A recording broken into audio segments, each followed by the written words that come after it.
So, in this episode, I want to talk to you about self-worthiness wounds and how a narcissist can really tap into those. And I'm going to share something with you in this episode that really, I felt literally, and the only phrase I can come up with is in my bones.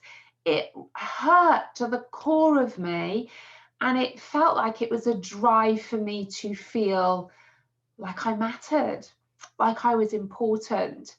Now, when I work with my clients or with those in my community in my narcissistic trauma recovery program, I teach a lot around self-worthiness wounds and the archetypes around that. I'm not enough, I'm worthless, I'm not lovable, I'm not important.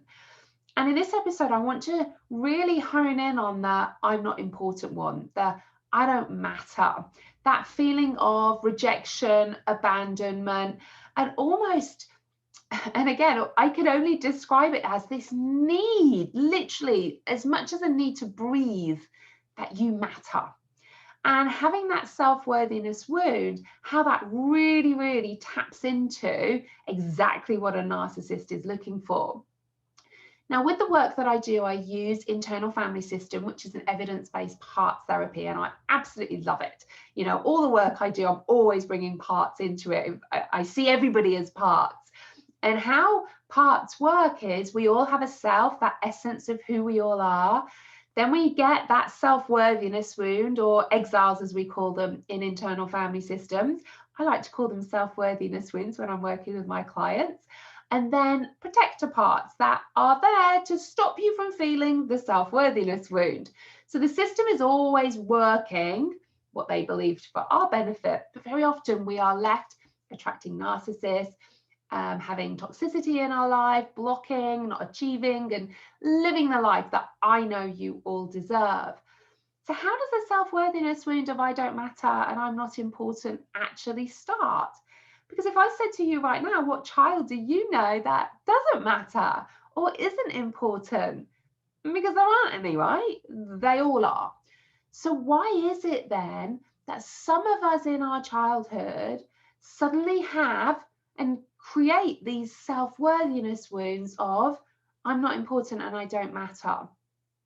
Well, this comes down to our perception and interpretation of people's behaviors around us. Now, this can go down to the attachment that we have with our parents and caregivers. So they may be loving you by feeding you and clothing you, but that sense of connection, that sense of love, of deep love, may not be there. And that's not to say you have bad parents because they're feeding and clothing you, right? But your interpretation of maybe not getting cuddles or praise or not being taken out on days out or just being made to feel special just for who you are, your interpretation of that as a kid, because let's face it, you don't really know any better, but you need a reason for that, is maybe they're not doing that because I don't matter. You know, if you've grown up in a household, say, of busy parents, and again, not necessarily because they're deliberately then rejecting you, but because they are working, they have to earn money, right, to pay the bills. Maybe you grew up in a single parent family of somebody who was really struggling and didn't have that time for you, didn't show you that just for being you was good enough. We start to create a self-worthiness wound then of, well, maybe they're doing that because I just don't matter. And when we create that self-worthiness wound, our protector parts that come up then are doing everything in the power to try and make us so we don't feel that wound. Because feeling that as a child, like we don't matter, that's pretty painful. In fact, our brain is kind of like, whoa, this is the most pain that we are feeling right now. Don't want to feel like this again. So the system kind of goes, don't worry, protector parts are here. We will take on these roles now to try and distract you, to soothe you, so you don't have to feel the pain of that wound of feeling like you don't matter. So then what happens? Well, we get these protector parts coming up, like people pleasing, perfectionism, high achieving. We're going to prove to everybody that we matter. Because if I'm in your face, or if I'm doing this and I'm being perfect and high achieving and doing everything for you, being this wonderful, nice person, then you're going to show me that I matter. Yeah? Now, of course, with a narcissist at the start, they're going to love that. And it's like a magnet because you're going to show them, you're there and I'm going to show you that I matter. And to show you that I matter, I'm going to do all of this stuff for you. And to a narcissist, that's like, oh, giddy, giddy, giddy, take, take, take, take, take. And you're just going to be like, I'm going to keep giving and giving and giving, because then you are going to show me by your behavior that I matter and I'm important. And the narcissist, to start with, may well do that because they're gaining narcissistic supply from you. So it's like a match made in heaven at the start. You're going to show them how much you matter by being this amazing person to them. They're going to keep on taking it and it's going to soothe their narcissistic supply to start off with. So it seems great at the start. Or if you have a narcissistic parent, I am going to do all of these things and I'm going to show you that I matter. And that may come up in lots of things in children here. That may come up in disruptive behavior at school. It may come up in people pleasing, high achieving. It doesn't mean there's a one size fits all. It's just your system is like, oh, I have a self-worthiness wound of I don't matter. And the parts are like, don't worry, we're going to show up and we're going to do everything we can so we can get other people to show you do matter. And that might not just always be in the positive, like I say, kids being disruptive. If your child feels they don't matter, they're just going to want to get any attention, because you know what? Breadcrumbs of attention, even if it's negative, is better than nothing. So we can start to see things in a very different lens when we start to look at things through that trauma-informed lens and using IFS in this. And I can so relate to this, really up until late 30s, even my early 40s here. And like I say, I can only describe it as this deep need to feel like I mattered. And even when my mum passed away as well, and I remember I kind of think about the male role models in my life. So it was my dad and my husband at the time. And my mum had gone. And really, when I thought about it, she was the only one in the world that I really felt like I really mattered, that I was a real priority for her. Whereas I didn't feel like that with anybody else, nobody else. I didn't feel like it was a priority. I was trying to be other people's priority by being this high achieving, people pleasing, perfectionist, you know, this amazing girlfriend, this amazing friend, and just this amazing person. Because surely then I'd be a priority for them and I would matter to them, because they couldn't live without me, because look how amazing I was trying to be for them.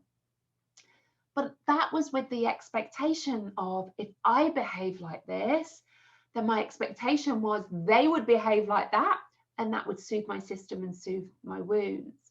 And I literally remember feeling like it was literally an ache inside of me when my mum passed away. And it was this ache that I wanted my husband, who was the covert narcissist, my dad, who's unemotional, to show me that I was a priority, that I mattered, because they were really the two key main people in my life. And I didn't feel like I mattered to them. I didn't feel like I was a priority. So that was like me living a life with the scab off my self-worthiness wound of I don't matter, it bleeding, and me sitting in the pain of all of that. My system literally going, oh my God, Caroline, your wound is bleeding. What can we do? So I'd go and eat a load of stuff. I'd then criticize myself. I'd try and please more people, do more stuff. I'd have all these protector parts coming up, retreating, isolation, dissociation, self-harm when I eventually split up from my ex-husband. Because I literally felt in this world. And I remember, you know, I used to start my day sitting on my bathroom floor, desperately trying to not have a panic attack. Sometimes I won, sometimes I didn't. But I remember just literally sitting there, and I can picture it even right now as I'm telling you this, literally sitting on my bathroom floor before my kids had got up for school, literally feeling this ache in my body of, I don't matter. I don't matter to anybody. Yeah, my kids love me, but they're my kids, and you know, I'm there, and that's what I need to do. But for other people, who did I matter to? Who did I actually have a sense of priority from? And I just remember sitting there thinking, in this world, no one. I wasn't a priority to anybody. I felt like I didn't matter to anybody. I felt like I wasn't important to anybody. And that hurt. It literally felt like I was this little girl desperately wanting someone to notice me, desperately wanting someone to hear me, to hold me in their arms and say, don't worry, you're not on your own. I'm here. You're a priority to me and you do matter. And I didn't have that. And I had to find a way of resolution that I didn't have that. But how was I going to live my life? How was I going to live this life then, feeling like I didn't have that? Because my wound desperately wanted that. And the protector parts were desperately trying for me to not feel that. So how was I ever going to live a life of what I deserved? Because cognitively, I know I matter. Just like you should know you do matter. People may not be showing you that you matter, but let me tell you, you do matter. You absolutely matter. And I think one of the key ways of getting beyond that, and certainly for myself of how I got beyond all of that, was I had to really understand my system. I had to understand the protector parts, welcome them, get to know them. Because if I tried to push them away, the louder they'd be. And I had to go to that self-worthiness wound. Where did that start? Where did that wound get created? Why did I think I didn't matter? Why did I think I only mattered to my mum in the world? Maybe I did, maybe I didn't. But why was that then carrying this wound and this burden that I had, that I need to make sure everyone likes me? I need to be this person so that I know that I matter. Why did I need other people to show me that I matter? Maybe you can relate to this. Maybe you're sitting here right now, nodding your head, listening to this and thinking, I need other people to show me that I matter. And one of the biggest gifts that you can give to yourself is to recognize if others are not showing you that you matter, that is not because you don't matter. That is because they're so caught up in their own wounds, their own system, that it's not actually their responsibility to show you that you matter. Now, yes, if you're in a relationship, of course, there's got to be an element of those boundaries and the element of healthy relationship and respect and showing that love and connection that you might have. But for you to feel like you matter is nobody else's responsibility. It's yours. So then we have to get curious then, why do I feel I don't matter? Why have I lived a life expecting others to behave in a certain way if I behave like this, that I do matter? Where's that come from? Because again, if you think about a little baby getting up and learning, say, how to walk, they know they matter. They know that if they fall down, they get back up again. They don't think, oh, I don't matter now, I'm not going to do that. They just do it. They get up.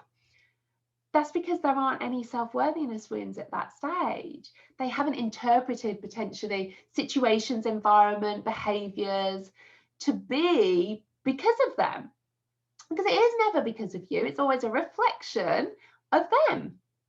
It's a reflection of their wounds, of stuff they're going through. So if I think about my ex-husband and my dad not showing me that I matter, that wasn't necessarily because they were choosing to not show me that I don't matter. They weren't capable of showing me that I matter because of all of their stuff from their childhood. And that projection of that, how I was receiving it as an adult because of my childhood self-worthiness wound was, oh, it's still happening. I still don't matter. I'm still behaving like the best wife, best girlfriend, best daughter, best sister, best friend.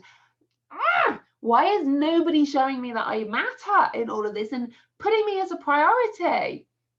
And I just felt it. Oh my goodness, literally to the core of me.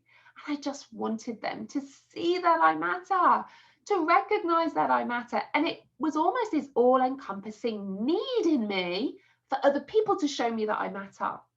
That is not their responsibility. And I want you from this episode to really take on board that, yes, right now I may feel like I need others to show me that I matter, but I now recognize that is not their responsibility. And if they're not showing that for whatever reason, it's not because of me. But what it's highlighting is a self-worthiness wound, likely from my childhood, that I need to go in and work on. I need to go in and heal, not just cognitively, but somatically in my body. This is why I do so much body work when I'm in my working with my clients and also in my narcissistic trauma recovery program, because we do things like brain spotting, IFS, rapid transformational therapy, and EMDR, because we're working in the body. Yes, we do lots of mind and brain and cognitive stuff as well. Absolutely, it has a place. But if we want to unlock and really help to understand and heal that self-worthiness wound of I don't matter, we have to work within the body. We have to work in that body so that the wound starts to heal, starts to shrink, get smaller, which means those protector parts don't need to come up so much. And it means then we can stand coming from a place of self, coming from a place of understanding that they are behaving like that, not because I don't matter, because I do. They're behaving like that because of their stuff, and they are projecting that onto me. I used to receive it in the way they're being like that because I don't matter, but no more. I don't do that anymore. And that is what I want for you, because I can't even begin to tell you how much my body literally ached to my bones of, why isn't someone showing me that I matter? Why isn't, if I'm like this and behaving like this, why aren't they behaving like that back to me? Why aren't they putting me as a priority? Why aren't they showing me that I matter? That isn't their responsibility. And I want to give you the gift of it being your responsibility, because guess what? That means you have the power. That means you hold the power and the key to be able to not feel the way that you are. It's in you. It's not about changing their behavior. It's not about getting the narcissist to change how they are. It's about you understanding why you feel the way that I do when they behave like that.